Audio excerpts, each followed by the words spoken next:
మిత్రులు అందరికీ నమస్తే. ఖర్చులు పెరగటం, పని తగ్గటం, జీతాలు సరిగ్గా లేకపోవటం వల్లే పిల్లల్ని కంటానికి ప్రజలు ముందుకు రావట్లేదని చెప్పొచ్చు. సో, ఇది పరిస్థితి. 2026లో విడుదల చేసినటువంటి జనరల్ రేట్ 1.2కి పడిపోయింది.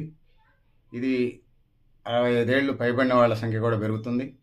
30% మందికి పైగా ఈళ్ళున్నారనేది లెక్కలు చెప్తా ఉన్నాయి. సో, 2026 నివేదిక జర్నల్స్ ప్రకారం ఇటలీ, గ్రీస్ దేశాల్లో మరణాల సంఖ్య జనాల సంఖ్య కంటే ఎక్కువగా ఉన్నట్లుగా అర్థమవుతోంది. తద్వారా జనాభా తగ్గుతుంది. అర్థమైందంటే. జనాభా స్థిరీకరణకు 2.1 సంతానోత్పత్తి 2 ఇద్దరి కంటే ఎక్కువ మంది పిల్లల్ని కనాలి. 2.1 అని లెక్కలు చెప్తున్నాయి జనాభా సిద్ధాంతాలు. మరి అలా చైనా లాంటోళ్ళు 1% ఒక్కళ్ళు, ఇద్దరు ముగ్గురు వద్దు ఒక్కళ్ళే ముద్దు అని ఇట్ల కాడికి తీసుకొచ్చారు. వాళ్ళు ఇలా 30% వృద్ధులు.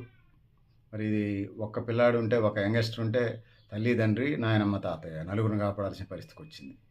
ఇలా చైనా కూడా నగదు ప్రోత్సాహకాలు ఇస్తూ ఉంది. 2006 నుండి 25 మధ్య కాలంలో జనాభా పెంపు కోసం $220 బిలియన్ ఖర్చు చేశారు. సో, ఏప్రిల్ 2026 నాటికి అక్కడ సంతానోత్పత్తి రేటు 0.96% పడిపోయింది. ఎవరి కోసం అధికారులు ప్రకటనలు ఇస్తారు, పోస్టర్లు వేస్తారు, అడ్వర్టైజ్మెంట్లు ఇచ్చి చేస్తే ప్రజల్లో పెరుగుతుందా? ప్రజల జీవన ప్రమాణాలు పెంచకుండా, ఉద్యోగ ఉపాధి రేటుని పెంచకుండా పిల్లల్ని వాళ్ళు ఎట్లా కంటారు? ఏం చెప్పటం కాదు, వరల్డ్ ఎకనామిక్ ఫోరం వాళ్ళే చెప్తా ఉన్నారు ఈ విశ్లేషణలు.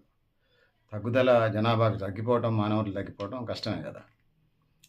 ఇతర అంతరిక్షాలకు వెళదాం అనుకుంటున్నాం కదా, ఏడనే జనాభా తగ్గిపోతూ ఉన్నది. సో, ఇది పరిస్థితి.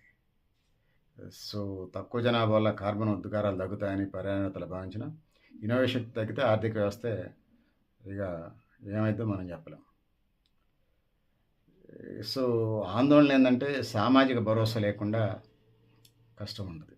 త్రాగునీరు, సాగునీరు, విద్యా, వైద్యం, ఉపాధి ఉండాలి. చదువుకునే అవకాశం ఉండాలి. ఉద్యోగ ఉపాధి అవకాశాలు, కనీస వేతనాలు ఉండాలి. మీరు ముగ్గురిని కంటే 30,000, నలుగురిని కంటే 40,000 ఇస్తున్నారంటే ఎవడు పిల్లల్ని కండి. ఇది పరిస్థితి. పెద్దలారా, మిత్రులారా, మీరు కూడా మీ అభిప్రాయాలు కామెంట్ బాక్స్‌లో